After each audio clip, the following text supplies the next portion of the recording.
Nabi Ibrahim dikurniakan anak yang saleh. Kita dalam mengaji dulu edisi tadabbur. Dalam juzuk 23 ada 4 surah.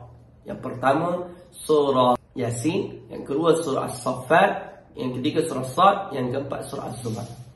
Dalam juzuk 23 ni saya nak kongsikan pada muka surat 449 dan 450. Bagaimana cerita Nabi Ibrahim alaihissalam tu wassalam. Ketika mana Nabi Ibrahim diuji oleh Allah Subhanahu Wa Taala, dia sudah tua dan isterinya Siti Sarah pun sudah tua. Kemudian isteri yang kedua iaitu Siti Hajar, lama kemudian dikurniakan anak. Anak itu bernama Ismail. Nabi Ibrahim alaihissalam sentiasa doa supaya Allah kurniakan kepada beliau, bihabni minas salihin. Ya Tuhanku, anugerahkanlah kepadaku seorang anak yang saleh. Apabila Nabi Ibrahim berdoa, terus Allah jawab, fabashsharnahu bighulamin halim. Allah kurniakan berita gembira kepada Nabi Allah Ibrahim, dia akan dikurniakan seorang anak, dan anak itu bernama Ismail. Bagaimana Allah Subhanahu Wa Taala nak cerita, Allah kabulkan doa Nabi Ibrahim bahawasanya dia dikurniakan anak yang saleh. Kita tengok bagaimana cerita dia. Falamma balagha ma'ahu as-sa'ya qala ya bunayya inni ara fil manami anni adbahuka fanzur madza tara.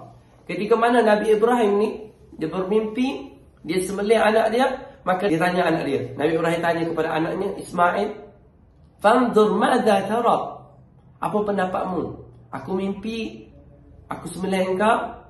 Apa pendapatmu? Ya Allah, anak yang mana umur belasan tahun ini, bagaimana solehnya didikan Nabi Ibrahim kepada Nabi Ismail alaihissalam, yang mana banyak mendapat didikan juga daripada mak dia sendiri iaitu Siti Hajar, menyebabkan kesolehan itu nampak sangat-sangat, dan doa Nabi Ibrahim dikabulkan. Fanzur madza tara. Dia tanya pendapat. Kalau ikutkan sebenarnya, kalau Nabi Ibrahim disuruh oleh Allah, boleh saja Nabi Ibrahim nak buat tanpa tanya anak dia. Terus buat je. Tak perlu tanya banyak-banyak. Tetapi, kenapa Nabi Ibrahim ni tanya? Allah nak tunjukkan bahawasanya doa Nabi Ibrahim dikabulkan. Fanzur madza tara. Qala ya abati if'al ma tu'mar.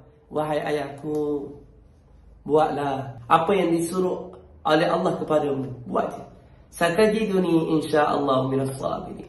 Kamu akan dapati aku termasuk golongan orang yang sabar. Ya Allah, orang sabar, insyaallah dia termasuk daripada golongan orang-orang yang saleh. Dia sabar. Kita cerita, kita banyak buat amalan ni. Banyak buat amalan ni. Tapi nak buat satu amalan sabar itu bukan mudah. Tak kira siapa orang yang bercakap ni pun. Kalaulah kita ni diuji oleh Allah, tiba-tiba kena buat, kita duduk di tempat Nabi Ibrahim, memang tak buatlah. Cerita memang tak buat. Habis alasan kita bagi dekat Allah. Tapi Nabi Ibrahim tak. Khalilullah, kekasih Allah.